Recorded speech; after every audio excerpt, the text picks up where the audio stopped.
बात करेंगे छतरपुर की, जहां पर महाराजा कॉलेज के सम्मेलन होने के बाद यहां के जो विपक्ष के नेता यानी कांग्रेस के नेता हैं वह अब यहां पर जागते हुए नजर आ रहे हैं। बता दें कि सम्मेलन के पहले कोई भी विधायक सामने नहीं आया है। हालांकि छात्र नेताओं ने जरूर मोर्चा खोलते हुए ज्ञापनों का दौर जारी रखा।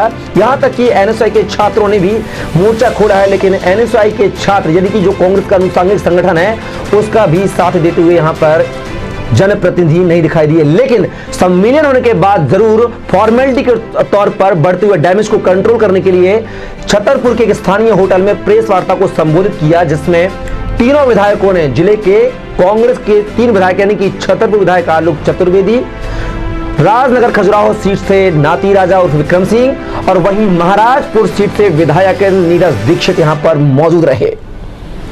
यहां पर पत्रकारों को आमंत्रित किया गया रणनीति बनाने के लिए, लेकिन जब पत्रकारों से सवाल दागे तो वहीं पर जनप्रतिनिधि भी यहां पर बेबाकी से अपनी सफाई पेश करते हुए नजर आए।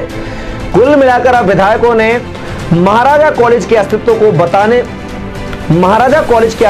बचाने को लेकर अब जिले से लेकर राजधानी भोपाल तक मोर्चा खोलने के लिए रणनीति तैयार की है।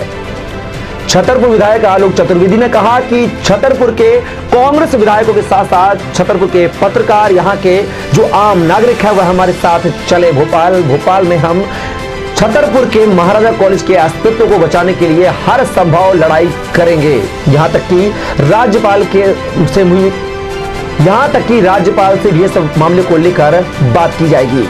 अब देख रहे हैं, जब सदन चल रहा था तो हम लोगों के संज्ञान में आया, सदन के अंदर बात हुई, तीनों ही सत्ताधारी दल के विधायक भी बैठे थे, उनसे भी इस चीज़ की चर्चा हुई थी, लेकिन वो किसी कारण नहीं गए साथ में। वह हमने महाराजा कॉलेज के सम्मेलन की जब बात आई, तीनों लोगों ने अंदर सदन के पत्र दिया था।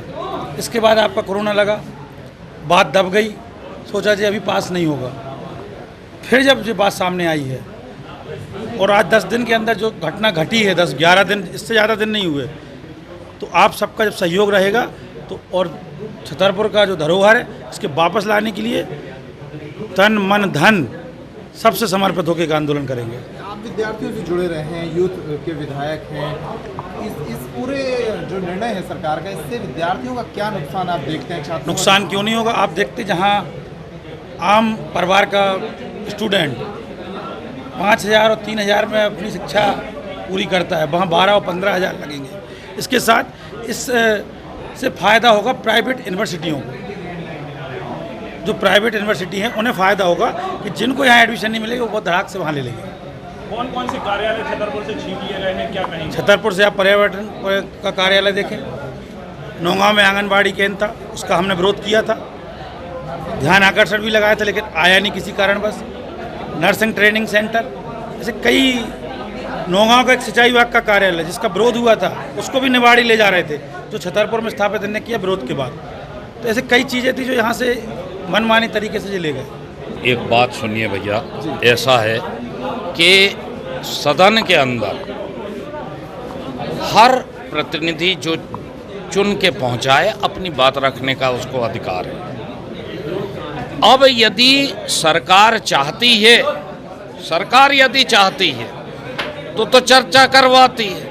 यदि सरकार नहीं चाहती है तो फिर ध्वनि मत से अपना जो शासकीय कार्य है, शासकीय कार्य पर ही अपना ध्वनि मत से पारित करके, जिसको गिलेटिन कहते हैं, गिलेटिन में पास करके बजट हो, चाहे वो अनुपूरक हो, चाहे वो किसी भी प्रकार का विधि विधेयक हो, उसको पारित करके और क्लोज कर दिया जाता। कुछ बिंदु बताइए, जब सरकार ने आपकी बात नहीं सुनी, महाराजा कॉलेज के विषय में आपने क्या बात रखी थी? आपका खजुराहो का टूरिस्ट 139 की चर्चा जो आने वाली थी उस पर हम लोग सारे विषयों पर चर्चा करते हैं। 139 का विषय होता है लोक महत्व का विषय, और लोक महत्व के विषय में कोई भी लोक महत्व का विषय उठाया जा सकता है।